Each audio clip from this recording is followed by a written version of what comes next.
Hey, watch out, watch out. Hey, hold on, hold on. Hold on. We got this, hold on, we have these guys up. Hold on. Hold on, set up for this, but hold on, alright?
Hey, watch out, watch out. I think we're going to look at this one here. Yeah. Hey, Tony, we're going to be back here in 7. Alright, hey, Tony.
first and last name in your title and spell it, please.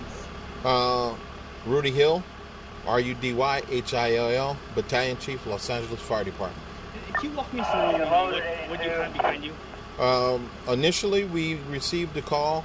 Then the first engine company on scene was responding to a outside rubbish fire, and upon arriving on scene, they found out that they had a rubbish fire that had extended into a 3-car garage, and the garage was taken off with an exposure to the Bravo and the Delta sides.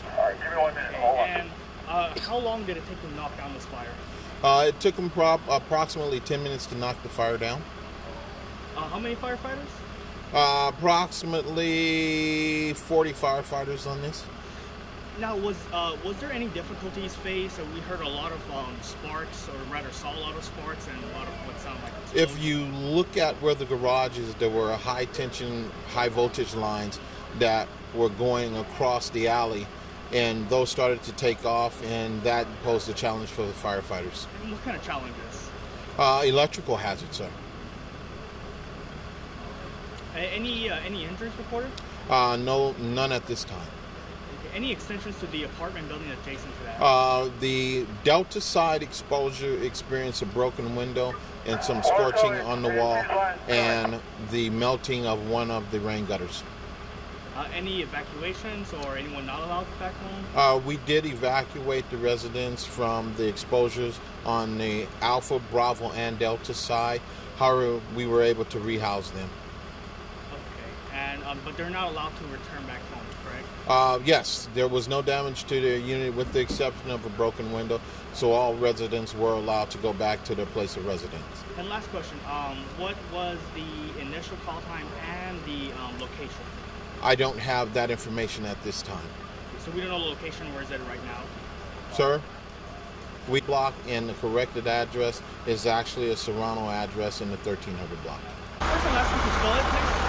Yeah, it's Preston Acuff. A-C-U-F-F. A is in apple, C is in cuff, U is in UFO, F is in Frank, F is in Frank. So tell me what you just told me right now. You come here and you see this. Well, I happen to actually live next door, so when I was coming home from a friend's house, we were just, I just got dropped off, and then like as soon as I was getting dropped off, all the fire trucks pulled in, and then it was like actually a little bit crazy, and I'm like, oh crap, you know, is it my apartment? Is it my apartment? So the anxiety started like building and building and building, and then I walked down, and then all the firefighters were already like kind of going in and out. At the same time, the smoke was plummeting from right next to my apartment, so I got a little bit freaked out about it. But 2 days ago, I saw this homeless people that built like a little house here. So this might have had something to do with it, which I doubt now that I'm looking at everything. But you know, this alley, they happen to stay here quite a bit, and I call it T Alley. So you never know what's going to happen in this alley over here in East Hollywood. You know what I'm saying? Now you see all this furniture. Furniture, yeah. Well, they're obviously hoarders at that point. You know what I'm saying? I mean, from what I see, it's like a little bit of hoarding. It's probably just a simple electrical problem. We got DWP over here right now trying to take care of the power lines. And, you know, I mean, stuff's out of whack, you know. Do you have power in your home or no? I don't at this point, which is, I just live next door, so it's all cut off. This is my power source. I just feel like it's, you know, a little bit of could have been an electrical outlet issue, negligence. Could be some of these homeless issues that we got to deal with right here in East LA. Now without power, thankfully it's not as hot, but you know, what is going through your mind that you have to think about tomorrow and I'm glad I didn't make it to my place because these guys are so good at what they do. You know what I'm saying? With all the fires going on here in California and up and down the West Coast, these guys are on point. They actually handled what they should have handled, and it makes me feel comfortable to actually sleep tonight. It's sad, unfortunately. At least this didn't spread to the rest of the community. It bounced from one apartment to another apartment. We got a lot of people here that we're all on low incomes. And what are we going to do if we get disposed because of a fire? A lot of us don't have fire insurance, so what are we going to do? You know what I'm saying? I don't know.